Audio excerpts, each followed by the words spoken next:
Well, hello there. My name is Sometimes Heather and I play Elder Scrolls Online. Last week, I showed you what happens when you enter Ark's Grenium, Crypt of Hearts and City of Ash on your own, and today, I will continue with the next dungeons. There are 16 group dungeons in the base game. 8 of these have 2 versions, 1 and 2. Each dungeon can be tackled in normal or veteran difficulty. Base game group dungeons all have a recommended player level. Today, we will focus on a batch of 5 which do not have alternate versions. We'll delve deeper into Direfrost Keep, Tempest Island, Volenfell, Blessed Crucible and Blackheart Haven, while our main question remains: can you solo it? We have successfully soloed Tempest Island, Volenfell and Blessed Crucible in the past, so let's hop straight to Direfrost Keep, a dungeon deemed unsolvable by many. In this winter wonderland, ordinary enemies are super easy. We meet bears, draugrs and Direfrost mages, all of which die like insects. The quest in this dungeon is rather interesting, so I do encourage you to complete that. Our first mini-boss is Teeth Gnasher the Frostbound, a large frost troll. This fun boss has a frozen aura around it. This red area deals a bit of damage, but, well, in normal, minor mechanics like this have very little effect. Teeth Gnasher should be an easy enemy and you can actually just sneak past it. Next, we meet Guardian of Flame, the first real boss. This Draugr mage can hit you with his weapon, deal frost damage through an area of effect, swipe at you with his axe and breathe ice at you. The axe strike and frost breath are blockable, and you should try to interrupt those attacks if possible. I really like the way this boss is intuitive and easy to read. This makes Guardian of Flame a relatively easy boss. After the battle, we climb up a flight of stairs to slay a small horde. My pledge wants me to go through this door, but it cannot be interacted with. Therefore, we must find an alternate route. Left of the inaccessible gate, we find another avoidable mini-boss. Droda's Apprentice is an ice mage accompanied with smaller enemies. Droda's Apprentice can, among other freezing things, shoot you with an ice arrow and summon a field of icicles. Many of his abilities can be seen on the ground as red circles, which you shouldn't stand in. This boss is also really easy to read and shouldn't be too difficult to get rid of. The inaccessible gate is still closed, so you might want to return to the downstairs area and head on into this scary tunnel. It will lead you across a really pretty bridge into more tunnels filled with minor enemies and lootable containers, and finally into a small chamber that seems to be a dead end. This chamber is the reason why Direfrost Keep is deemed unsolvable. In order to advance, both of these pressure plates must be activated at the same time. In other words, 2 people must stand on them. You can't do this alone no matter how hard you try, but there is a way around this. Group up with a friend, wait until they run to your rescue, have them stand on the other pressure plate and continue on your own. Easy, fun, and not an exploit. You can't disband your group, for that makes the dungeon reset, but your friend is free to log off while you finish the dungeon run. Now, we'll continue through the gate that opens behind us to meet Droda's Dreadlord, a Draugr deemed dangerous. This mini-boss has a variety of melee attacks, one of which knocks you down in a rather annoying fashion. He can also summon a frost skin to his aid. All additional enemies should be destroyed as they appear, but all in all, this is another easy boss. As we run through the tunnels, we eventually find ourselves back at the inaccessible gate, but now it is open and we can run through. Behind this gate, we find Iceheart. This area is really pretty and Iceheart's arrival animation seriously cool. Iceheart can stomp the ground to stagger you, swing its fist to knock you down, and bring forth icicles to both deal damage and to summon ice skeletons. Iceheart might look intimidating, but is really an easy, entertaining boss whose moves are simple to predict. One more enemy remains. Drada of Ice Reach is a Nord witch who controls the powers of ice. Drada has two phases, starting phase and frost phase. In starting phase, she can hit you with a high dose of frost damage, summon ice wraiths and teleport to a random player, that's you, to channel an explosion around her.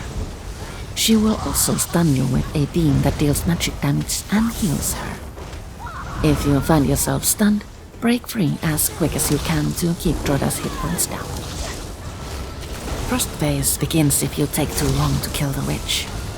In this second phase, the ice obelisks around the arena will gain a glow, and Drada's attacks will do more damage. High damage resistance helps in this battle, and you should also be prepared to break free as soon as you get stunned. Despite the mechanic that requires two people, Direfrost Keep is very much soloable. You'll just need a passive friend to push a button. Let's head on over to Blackheart Haven next. This dungeon is separated into multiple areas which have unique enemies. We meet pirates and bone lords, harpies and hacks, and everything in between. I find the layout a touch confusing, but getting turned around and misplaced is one of my favorite pastimes. The first mini-boss we meet is Ironheal, an Argonian Ravager who can, if you're lucky, push you off the balcony he resides upon and force you to run all the way back up. He also likes to punch and kick you and deal overtime damage with his big sword. You can see this by a red circle that is visible under his feet. You don't need to kill Ironheal, but you must walk through the door that's behind him. I'd say killing the mini-boss is actually easier than figuring out how to enter the caverns behind him without him interfering. The caverns related to Blackheart Haven are narrow and decorated with lush greenery. Moving through them can get a bit claustrophobic. After a short trek, we find our first real boss, Ataros. This ogre stands on a pedestal with a large pot oozing with green soup. I thought this might be a scary mechanic, but not to worry, it's mostly for show. Ataros can, along with the basic ogre things, vomit on you, throw stew at you, and knock you down by stomping on the ground. I'd say that Ataros is nothing to worry about, although you might want to look out for charging attacks. It isn't nice to get run over. Next, we enter an area where harpies and hacks ambush us time and time again. This was fun for me twice, but quickly lost its charm and grew annoying. Harpies are easy enemies, but the amount can be a bit much. Among the harpies, we find First Mate Wavecutter and Orc Assassin. He can be avoided. This mini-boss likes to knock you down with a heavy melee attack, teleport to stab you in the back, toss poison daggers at you and spin to deal area damage. As a relatively easy enemy, this mini-boss shouldn't give you any trouble. As we approach the end of this area, we cross bridges that hang high up over a valley. The views are amazeballs, especially the waterfalls. I hope you didn't think we could escape without slaying a Hackraven boss. Mother is a little bit of a challenge, for she likes to do all kinds of fire damage. Firebolt is okay in those we can deal with, but she also breathes fire, sets the ground on fire, and teleports around, so you need to chase her through fields of flame. Mother is far from impossible, but you might want to watch your step and pack a bit of flame resistance. The next tunnel leads us to Hollowheart, a Wraith miniboss who guards the door to the next area. Hollowheart has two unique attacks, an Ice Bolt and Frost Trident, which releases 3 Frost Tornadoes. No problem here. The door behind Hollowheart leads us to a beautiful beach where the last boss awaits us with nasty surprises. Captain Blackheart is an interesting enemy, but getting rid of him alone can prove almost impossible. So, Captain Blackheart likes to turn you into a skeleton for 30 seconds at a time. In skeleton form, you are unable to use your abilities. As Captain Blackheart and the skeletons he summons continue to do damage on you while you are pretty much defenseless, he can kill you, just like that. There are ways around this. One of the ways is not precognition.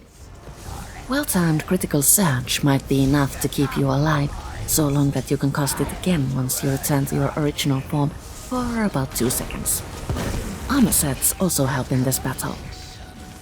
Most 5-piece perks will activate even when you are a skeleton.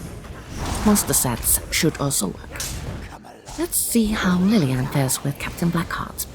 I'll try to keep Surge and Lightning form active, so I'll get a monolith whenever she does shock damage.